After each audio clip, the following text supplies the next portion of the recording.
He is the best there is, the best there was, and the best there ever will be. Bret, the Hitman Hart, the excellence of execution.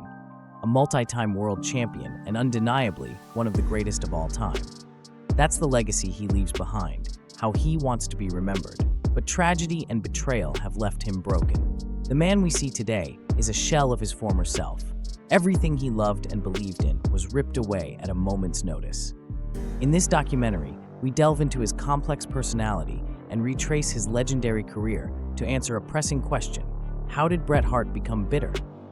I'm Bret, the Hitman Hart, the best there is, the best there was, and the best there ever will be. Early life and wrestling roots. Bret was born into a wrestling dynasty. Well, my parents had 8 boys and 4 girls. All 8 boys got into wrestling, and all 4 girls married wrestlers, Bret shared. Growing up in a big family with financial struggles was tough. From the moment he was born, Bret longed for recognition. He wanted to do something remarkable. But his father, Stu Hart's, pride had to be earned. Stu, the patriarch of the Hart family, operated Stampede Wrestling, a promotion based in Calgary. Lend me your ears and your eyes, for here cometh Stampede Wrestling. Sunday dinners at the Hart House were attended by wrestlers and their families. The house became a hub for training and preparing for shows. We couldn't be into it any more deeply than we were. Wrestling was everything for our family. We sacrificed everything for it. However, it wasn't all fun and games. Bret and his brothers learned early what it took to make it in the business. The basement of the Hart House became legendary, the dungeon. Stu's personal playground. You'd hear guys screaming for their lives down there, one sister recounted. My dad would say, "Have some discipline." You could hear it through the living room floor. Stu's expectations were clear. One by one, Bret's brothers trained in the dungeon. "I'm confident. I've been training hard and want to make my family proud," Bret once said as he began his journey. At 13, Bret won a medal in amateur wrestling. "I was so excited. I remember holding out the medal for him," he shared. For Bret, it was a turning point. By proving himself in wrestling, he earned his father's approval. From his early days with his father, Bret developed the sharpshooter, his iconic finishing move. He also learned life lessons that shaped him as a man.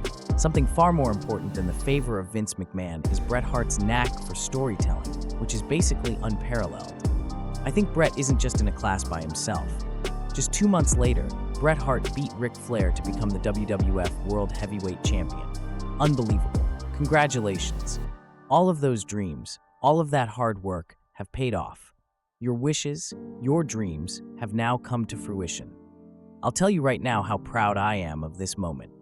This is the greatest moment of my whole life, and I dedicate it to all the people who believe that the biggest dreams can still come true. This is kind of interesting. You were the most famous Albertan in the world. Do you think I ended up maybe being the most famous Canadian in the world too? From the very beginning, I had to claw my way to the top. I had to fight to come out of the wrestling profession someday as a success, rather than a wrestling tragedy, which is what so many others turn out to be. Once holding the title, Bret felt like he got what he deserved, but not in the way he wanted. He was upset at Ric Flair, who was having health issues at the time, for not being at 100% and not putting in as much effort as Bret did. You know what? Rick did the same thing every night. He still screwed up lots of stuff. "We never quite did it my way," Bret said. There were also suspicions that Bret was only chosen to be champion because of the WWF steroid scandal of the early 90s. Dr. George Zahorian, a ringside physician, had been supplying steroids to wrestlers in the locker room in Harrisburg, Pennsylvania. Next Monday, a doctor will go on trial charged with prescribing anabolic steroids to several professional wrestlers. Dr. George Zahorian has been indicted by a federal grand jury on 15 counts of distributing muscle-building steroids. This drew significant attention to the company. Almost every wrestler was using them at the time, except Bret Hart. The Hitman had a reputation as an honest and principled man, a Canadian hero. He was seen as health-conscious and drug-free in front of the cameras as well as behind the scenes, so he would make the perfect champion to represent the company. Bret Hart's not going to get busted with an underage girl in a hotel, or we won't find a kilo of cocaine in his bag. When you see this symbol, you can be assured of drug-free sports entertainment that you and your entire family can be proud of. But Bret says he doesn't qualify as straight edge because he did use steroids. The Hitman stands for sticking up for yourself and never quitting. "The one thing I won't do is lie to my fans," he said in his autobiography.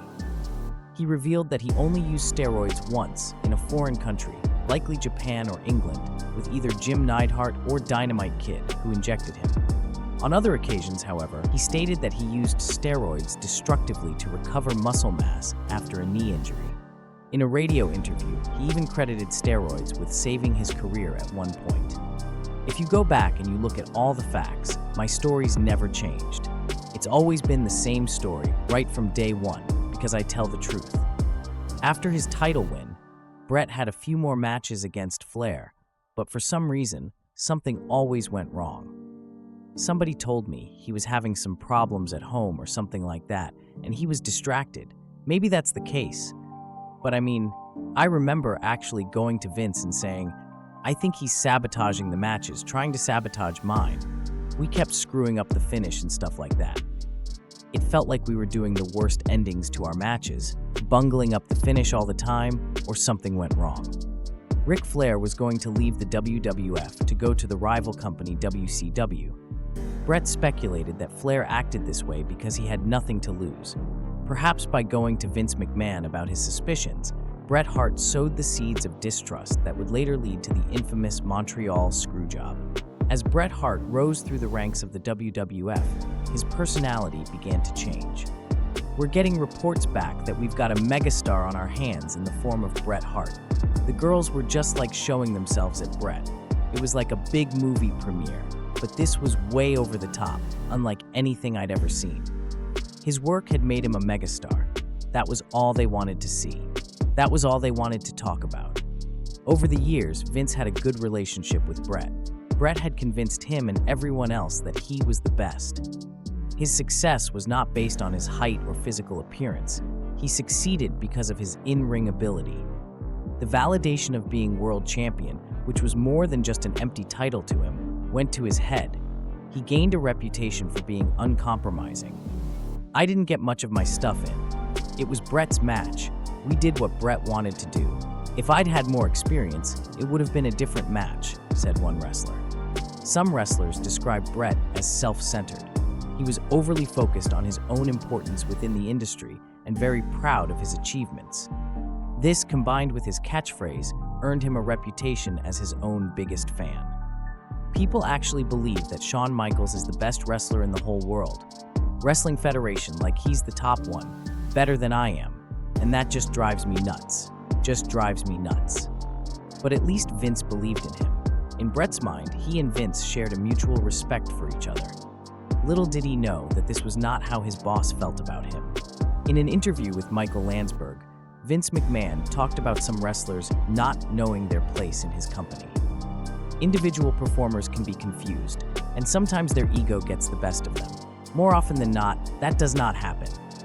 It happens on occasion, but I think that, well, no question about it.